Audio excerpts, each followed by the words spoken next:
Hey, good morning, guys. How's it going? Coming to you from the Highland Cycle Studios. Hey, Roger Hurd, there you are, man. You're on. Uh, how is everybody doing who is watching? We got, that's weird. This is like aimed in just the wrong part. There we go. Oh, no. Sorry, everybody. There. Now I can see how many people are watching. Oh, man. I had a hard time getting up. I was actually up at 4 and working, but then back asleep and having a really hard time getting out. Jeff Elmore, what's happening, man? How are you? It is another beautiful day in Western Colorado. Oh, and the coffee tastes so good this morning. So good. Thanks to my wife who made this cup of coffee for me. Shout out to Ruth and all the wives out there who support us. Paul Ansey, what's happening, dude? You're here on time. Chris Abbott, Mike Cole, Mike Webster, what's going on? The 70-degree Florida weather might get me going. It is chilly, and I just want to sleep. Does a 2008 530 EXE have cast or forged pistons? Stock, I would imagine it's got forged. They usually have forged pistons. I'm not sure. I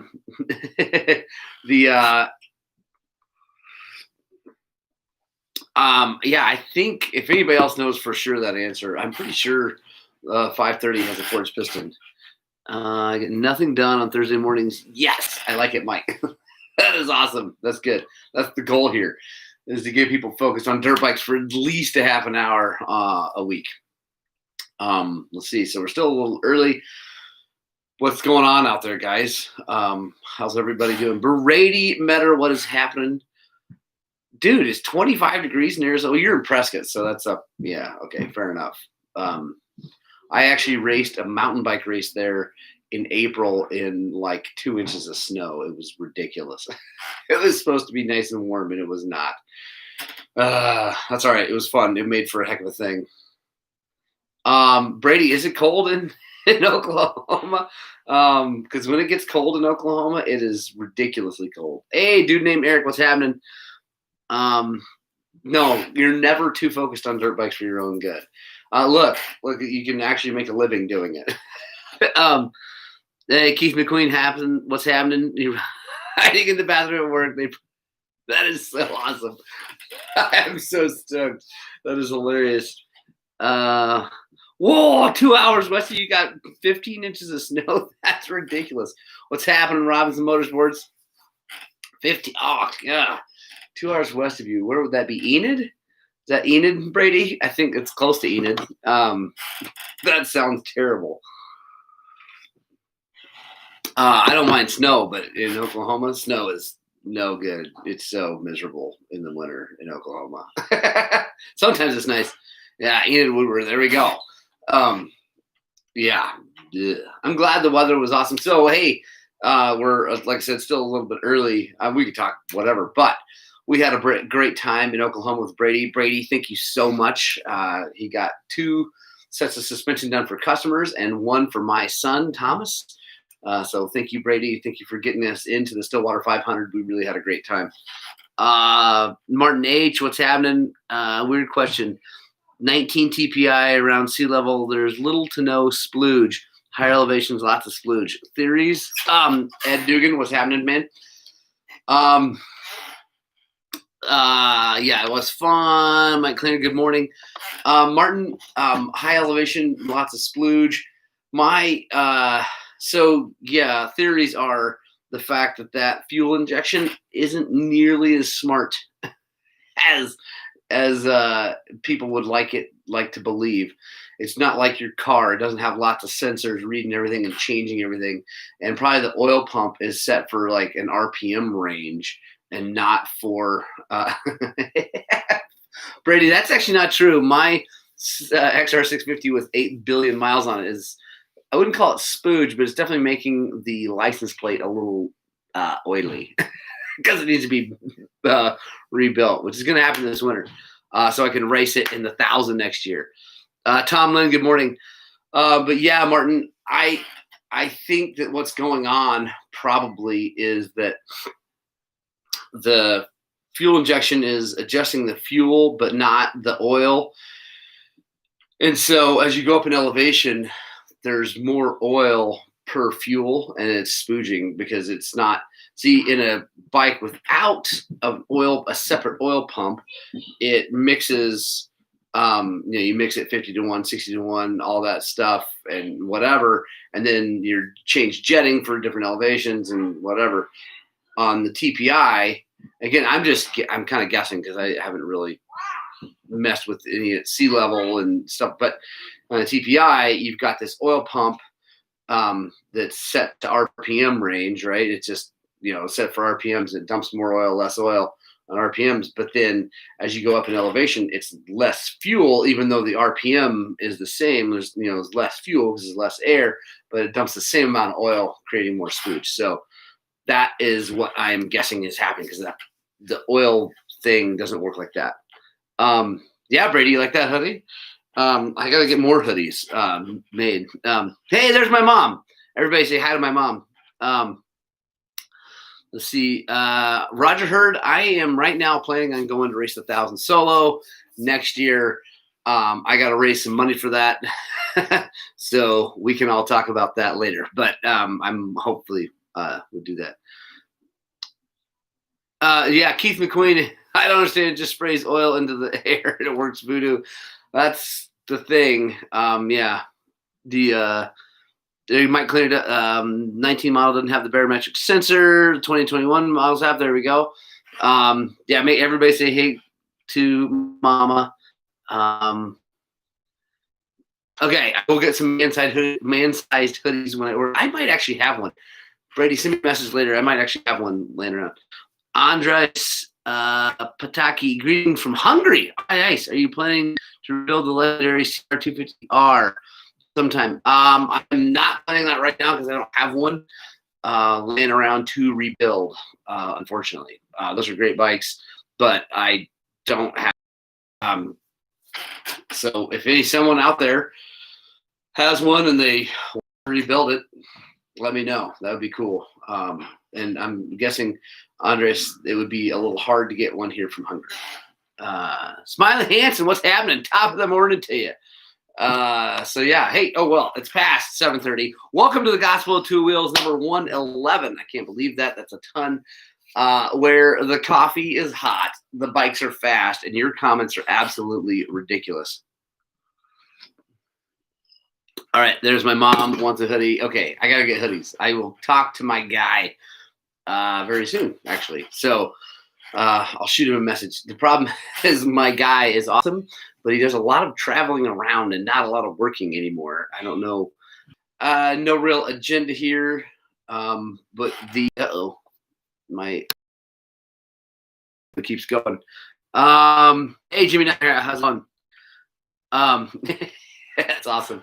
So, it is a beautiful day. If you're just joining us, beautiful day in Western Colorado. It's cold. I don't know what the temperature is, but it's pretty stinking cold out there. Definitely in the teens and on its way down as we move forward into the year. But that's okay. It's time to get the cold weather gear out. I was actually just looking at my spiked tires today. I think I'll be putting those on a set of KTM wheels so that I can ride that in the snow. I've never actually ridden the KTM in the snow. I don't think so. I don't know. I don't think so. I've only ever put those spike tires in the Yamaha and my old KTM. But anyway, so yeah, winter is approaching Colorado. It's time to do other things other than just ride the dirt bikes. We can get them out in the snow and the ice and all that good stuff. But like I said, no elephant ears, Keith McQueen. I don't use heated grips because I just don't want to put the wires and stuff on my bike and have it all there, even if I can take it off. It's yeah. And so I ride a fat bike during the winter a lot, and I can ride that. Of course, you're working a little harder, but I can ride that thing down to like almost 0 degrees with just big pogies and moto gloves. I don't have to even put heavy gloves on. So the big elephant ear things are the best. So I think because they're simple and they get off and there's nothing on the bike. I got no problem with heated grips. I just personally don't want to put them on the bike. and I have found that if you only use heated grips, your hands still get cold. At least my hands still get cold. So I have some questions, but like I said, no agenda today, boys and girls.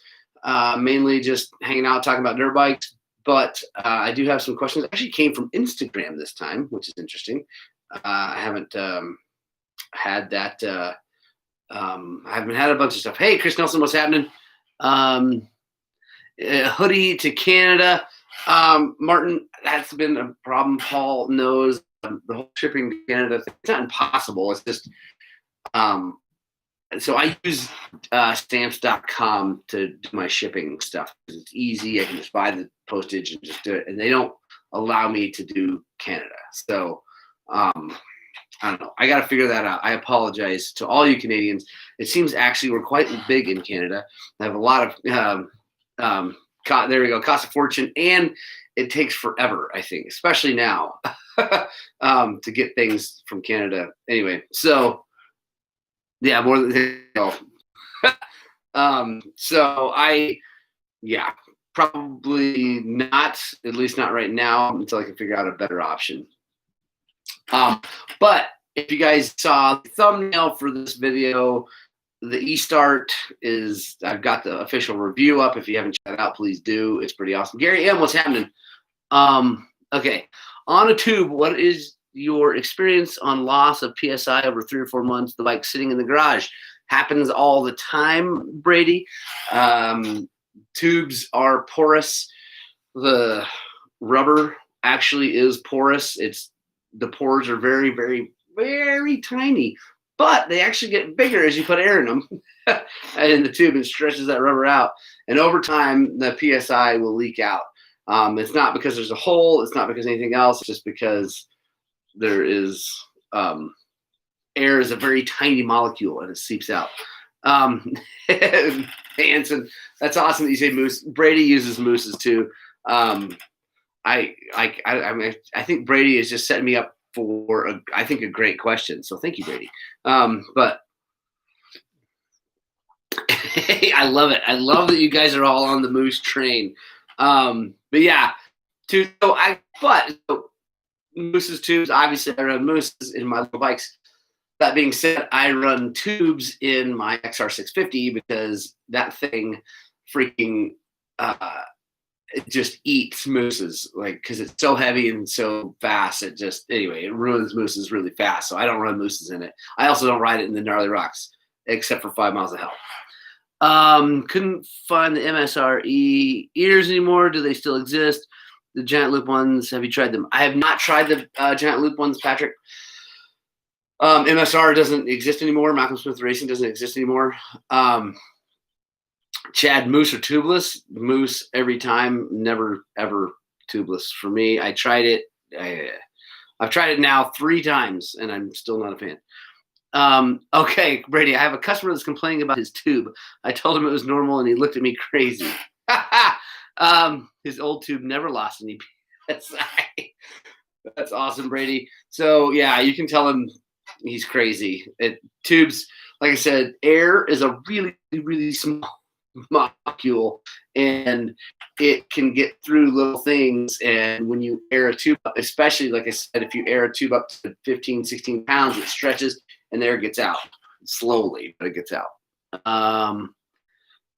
Mike Coles, is there a go-to winter riding location for me? Yes, either Peach Valley or Dry Creek. It just depends on the snow level, on which one. Well, I like them both, so whatever. But if it's snowy, I go to Dry Creek because there's lots of rock and less of the adobe mud to warm up and get muddy and stuff like that. So I go there. If it's not as snowy, or if it's really cold and snowy, I put the screws in and go to Peach. And then if it gets really cold and snowy everywhere, we put screws and tires and go to Blue Mesa Reservoir. So that's awesome.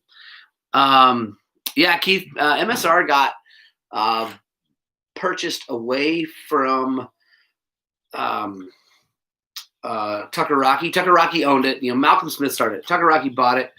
It was their house brand forever. Trucker Rocky went bankrupt. They sold MSR to I don't know who, and then they just discontinued it. So, the Bridgestone Ultra Heavy Duty tubes. So yeah, Jimmy, those things almost never. You could, I mean, years you could sit with air in them, but they eventually will go away. Eric, do you prefer to put spikes in new tires and then remove them for summer riding, or do you put stuff in old tire for last replace tire after winter riding?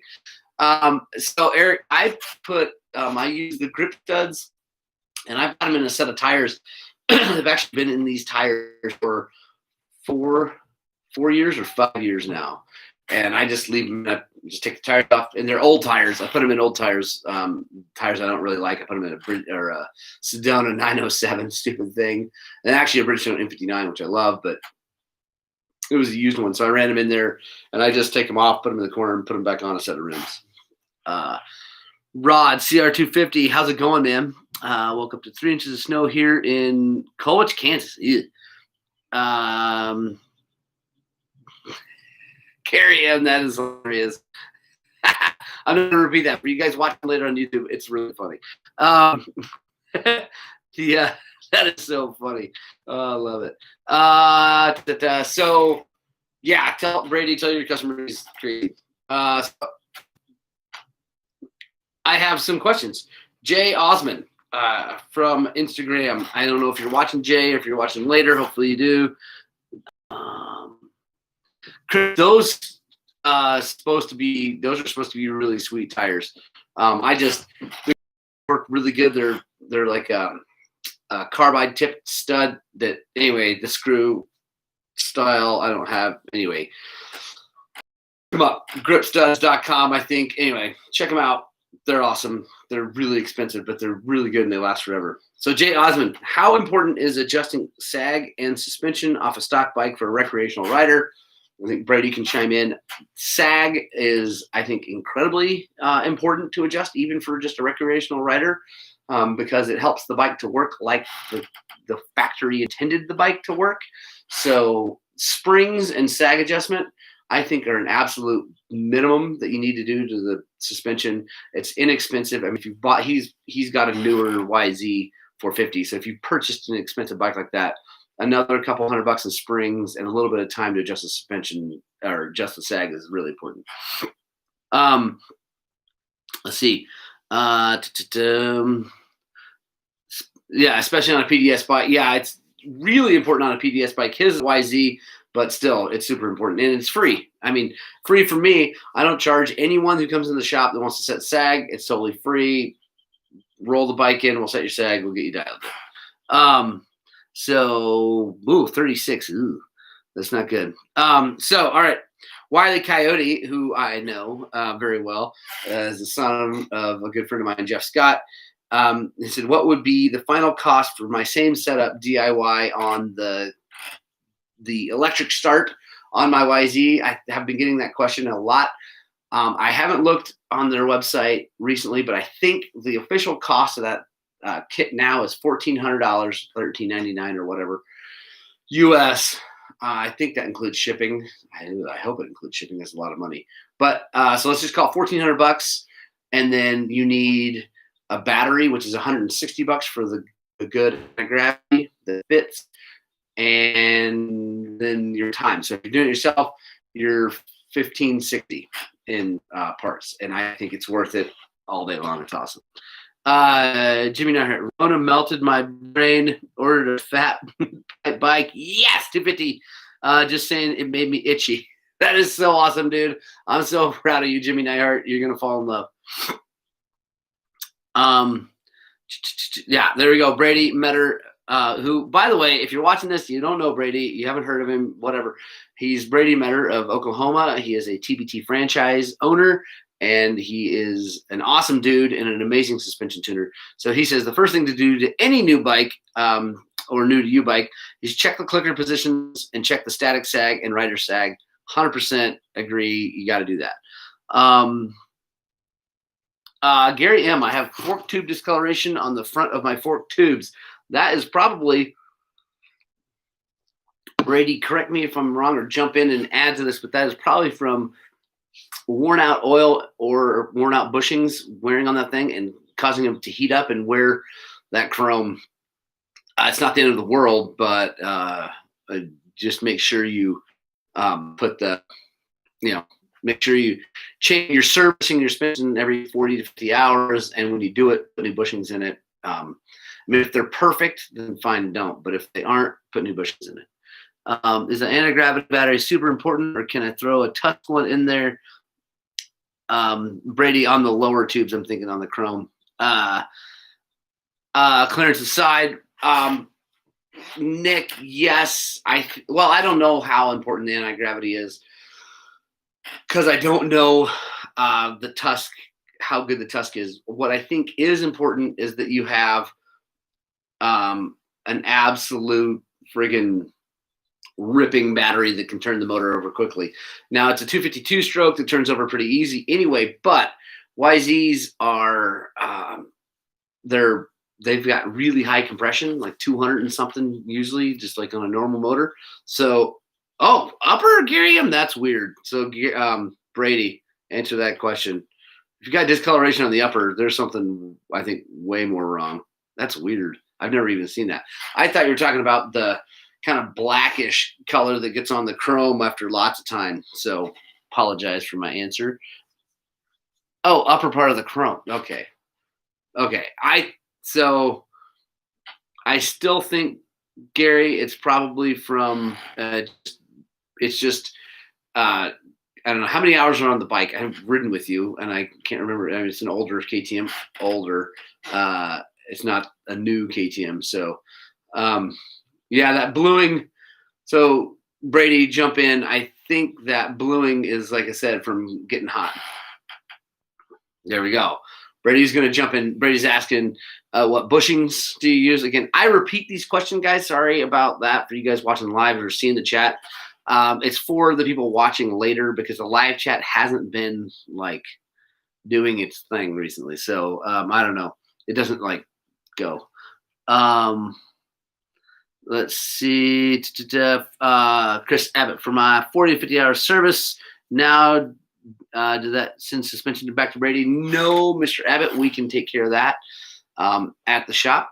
We service suspension all the time. What I just don't do is move shims around. I'll let Brady do that because he's the master. So this is a great discussion, though, guys, talking about the bushings and stuff. And so, yeah, Gary, did you rebuild it or did you have someone else rebuild it? And if they did it, do you know what kind of bushings they use? Because that would be good to know. I feel like there may be an issue there. I've seen lots of that bluing, blackening, whatever on forks that they're that old forks. They've done nick scratches, but they're just old and they've been hammered, and they do that all the time. Racing. So I know 25 hours, but how many on the bike, or did that just start after the rebuild? If it was just after the rebuild, something maybe didn't quite right. All right. Okay, so I have another question. You guys keep sending me questions. I'm keep watching here on the live chat. I'm trying to, help answer stuff. But the Barry Rokish 252 on Instagram, Barry asked, how much weight is added with the full setup of starter, battery, and stator, etc.? So I didn't measure it, weight, or anything like that, but someone else jumped in here who I think has. It's 7 to 8 pounds that it adds. I can't tell the difference in the bike. Like, the bike feels exactly the same. All the weight is down low. The battery is up in the air box. That's a little bit high, but it's the anti-gravity super lightweight battery, and it's a really lightweight aluminum battery box, so it doesn't cause too much problem. So anyway, yeah, probably 8 or 9 pounds, but most of us, not all of us, most of us could probably lose 8 or 9 pounds anyway, if that's an issue. I know I could. So it's not a big deal to me. Let's see. All right. I think there we go. What other questions you guys want to talk about? What's going on out there in the motorcycle world? By the way, how's the weather in Hungary? If you're still watching, is it Andres? Where is his thing? I don't know what it's like in Hungary this time of year. Yeah, Andres, how is it in Hungary right now? I'm not giving up cheeseburgers either. I'm also just not going to complain about the weight of the bike. Sounds like they used aftermarket bushings. Lots of them have crappy tolerances. I see it a lot. I'd replace all the parts with OEM bushings and seals or SKF seals. There you go, Gary. That is probably the situation. So I think, Brady, if I'm right, the problem with that tolerance is probably it's fitting a little too tightly on the fork, and so it's heating up the fork, right? Hungary. How is it? How's the weather there right now? Because I don't know. I mean, I know where it is in the world, but I don't know what the weather's like there this time of year. So, also, how's the riding there? Is it? It's probably awesome. It's just one of those places that us Westerners don't get to. So yeah, Gary, that's probably the issue. Hey, Paul Anstey, thank you. Hit the like button. If you guys are watching this thing live right now and you're having fun and enjoying what we're doing, hit that like button. All those little likes, shares, comments, all those things really do help the channel out a bunch. We have wonderful patrons like Paul and Mike and Brady and Kevin O'Loughlin and all the wonderful people who give us money every month. Thank you very much for that. I really cannot tell you. That's actually who paid for my electric start is the patron. So thank you guys so much for that. It's also what is going to help me be able to have more freedom to do more reviews and honest reviews, because I'm not like buying the stuff with patron money, YouTube money, instead of getting it free, because that as much as I try, that's a little bit of a bias, right? Because I get stuff for free. So yeah, anyway, all those little likes and things like that help bump us up in the algorithm, helps more people see us, helps us make more money, gives us more freedom. Keith, please, that would be awesome if you want to order stuff. That's the other way that you can help us out, is to send me an email, morgan@highland-cycles.com. I'll type that in here for anybody who wants it. And let's see. Email me or message me on Facebook or Instagram. And it's better on Facebook, because Instagram, I think I have to follow you back. Anyway, whatever. Just do it on Facebook or email. I'd be happy to drop ship any part that I can. I can't always do that, but I'd be happy to do what I can. That really helps us out a ton. Helps the shop out. It helps keep Zach a little less angry, because I can keep coffee and scones in him to like satiate him. So, but yeah, like all those little things, guys, it really helps. And I just cannot thank you all enough for the attention that you give us. It really means a ton. So yeah, anyway, and by the way, we're killing it. We're growing like crazy.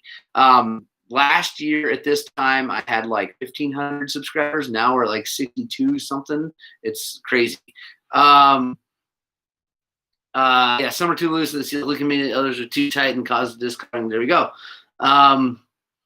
Did you make the kit to fix the problems with the YZ250 E-Start? No, I did not, Chase, because Panthera, after I made that video and really upset the owner, he was mad at me for all the videos I made. Actually, we got over that. We're fine now, but he's not responding to me anymore. But I think it's funny. But after I made that video, they started sending a fitting, because there is a hole on the back side of their cover that's plugged, I don't know why, for a vent to go to the thing. Anyway, so I don't know why they plugged it in. It's 16th NPT, which is like the weirdest thread pitch. Anyway.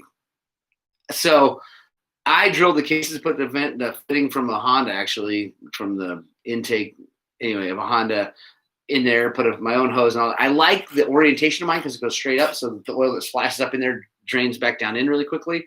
Theirs comes out sideways, so it can, anyway. But they've started sending that fitting with the kit, so no, I never made it. For you and Brady, I bought a shirt that has WP Explorer forks that were converted to KYB, but they still use the WP lower piece. Does anyone sell a guard that will fit for them for sliding over the rocks? Oh, yeah, Mike. I think there you go. Yeah, Brady Bulletproof Designs sells the fork guard for them, and also I think Cherbis is making the plastic ones. Hey, what's up, Fridays? How's it going? Which Friday is that? Is it Seth, Elijah, Emma, Jessica, or is it Matt? Is your dad? I can't remember. Anyway, which Friday is watching? This is awesome. Thanks for tuning in. The Fridays are my kids' friends that have a YouTube channel. Hey, Lors, what's happening? Chase, do the electric start. If you have the money, do the electric start. It's really great. Gary, do it. Ship your suspension to Brady. Let him take care of it. He'll do it right. It'll be awesome. So yeah, Chase, I highly recommend the electric start if you can swing the money. Not only is it working brilliantly, yes, the WP guards, Mike Klinger. Sorry, I didn't mention that, but yes, the WP guard. You're talking for the bottom of the fork. You just got to use the WP guards. Yeah, should be good to go. What else was I gonna say? There we go. Brady's chiming in. Let's see. Yeah. So anyway, Chase, highly recommend the electric start. Not only is the button working brilliantly, it spins the motor over super fast. Also, 110 watts of lighting is amazing. So you can run everything. Yeah, switch to light beer. You lose 7 pounds. I like it. There we go. Justin Hansen. I love it. Thank you so much for Justin's no better suspension than TBT. I completely agree. Hands down the best. TM Designs also makes the fork guards. Right on. Cool. There we go. Thanks, Bryce. How's it going, Bryce? We need to ride soon. Dry Creek is in incredible shape, and I found some new stuff, which we need to go make awesome. I would like to, but just have the top end, bottom end needs to be real. Oh, no. Chase, that sucks. That sucks. But whatever. Take your time. Rebuild the bike. Do a good job, and that bike will last you a very long time. Mine is an 07. So it's, and I've put a crank in it. Two cranks because when I got it, it was shredded. But yeah. Brady, I have to work on a KX100. That sounds like a diesel knocking like cray cray. I know how that sounds because my son, Ewan, likes to blow stuff up. That's awesome. Elijah, I will not be racing the Baja soon. It will be next November. I really am planning this. My wife is behind it. If I can make the money thing work, my wife is behind it. So I don't know. Just so here's my kind of idea. You guys let me know whether you think this is a good idea or not. What I'm thinking about, first of all, I will be asking for lots of help, volunteers to come down and ride, pre-run, ride, pit, chase, all that stuff, which would be awesome.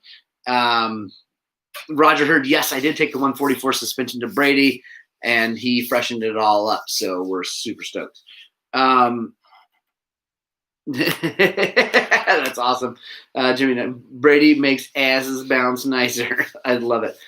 So anyway, here's what I'm thinking about raising money is a Kickstarter program for the film that will come out after the 1,000. And the multiple YouTube videos, and then hopefully kind of a feature length film thing about it, because like I said, it's really expensive and I'm going to need some help. I really can't afford to just throw down. But if I can make it happen, I'm going to make it happen. I'm going to make it happen. But I think that'd be kind of cool. You guys, people could like chuck in a few bucks here or there, crowdfund the thing. There'd be some deals for people who want to give even, extra money would be, I don't know, there'd be t-shirts and cool stuff and whatever. Anyway, so something like that. Yes, Brady, we are going to do a 2-man Ironman team Highland TBT race. It's going to happen. So, and I'm 99.9% sure I am going to ride the XR650. Eric, yes, the new van will be in Baja. Van update, yes. I talked to my salesman. It's supposed to be being built this week, which I got really excited about and thought that it would be like here soon because of that. But when I asked him, because he said, yeah, it should be built the week, it's scheduled to be built the first week of December. So that's this week. But I don't know. So I asked him, well, what does that mean? What's the timing for getting here? Hoping for it looks like it's going to be earlier than we thought, but it's still January. He even said February, so that's all right. Sadly, I will not probably have the van for the St. George trip. By the way, St. George trip, guys, I'm going to be cutting off the entry for that trip here very soon. And all that really entry does is $50 per rider. It gets you a t-shirt, special t-shirt for the event, and dinner on Saturday night. I'm going to do a barbecue for everybody who paid to get in. But I'm going to be cutting that off, I think, at the end of next week. I'm going to shut that down so I have time to get the t-shirts made. So if you're interested and you want to do that, email me, morgan@highland-cycles.com, and I can tell you how to get that done. But yeah. Whoa, Brady Meadow Road is mountain bike training started. That is awesome. I love it. Brady, you're training. That's awesome. Yes, you can get extra food. So yeah, anyway, Baja, that's a year out, but I'm very, very focused on making that happen, which means I got a lot of work to do the XR650 in the meantime. That's okay. Winter's here. Gives me lots more time to do that kind of stuff because I'll be riding less. I don't stop riding, but I definitely ride less. Let's see. Any other questions, guys? I'm getting ready. Got to get out of here, get to work here pretty soon. Any more questions? Take one more question. If anybody's interested, I'm looking to make sure I didn't miss anything. That's like, all right, Ed Dugan's in. Let's do Baja. Right on. If you guys haven't ever been to the 1,000, if you've never been a part of a team, regardless of helping or whatever us, but it is an experience like nothing else. So if you're interested at all, let me know. Keep this, it's so much fun being a part of that race. So it's a big commitment. You're going to be down there, depending on whatever, you could be down there for 3 weeks, but it's really great. Brady, my tires were flat because it's been a year since that was awesome. Quick question for the old CR250, re-sleeve or Nicosil? We have a hard time with exhaust bridge in the cylinder. I personally like Nicosil and having it fixed that way because I've had YZ250s sleeved, and the steel sleeve holds so much heat that it requires a bunch of change in jetting and all kinds of stuff. And I don't, I'm not a fan of sleeving stuff. And also it's getting harder and harder to find oversized pistons for things, and maybe not for CRs. I don't know, but they don't make a lot of oversized pistons because they have Nicosil plated anyway. So the steel sleeve for overbores doesn't make much sense either. So I like the Nicosil. Elijah, you're in. I would be awesome to have you down there because the boys are definitely going to come this year and pre-run for parts of it. Roger Hurd, 10,000s is awesome. Dude named Eric, best public place to ride in OK. Brady, you got to chime in there. We did not ride on public. What did I talk about? Jets? I'm talking about jets, or was that an old thing? It's probably an old. Brian old comment.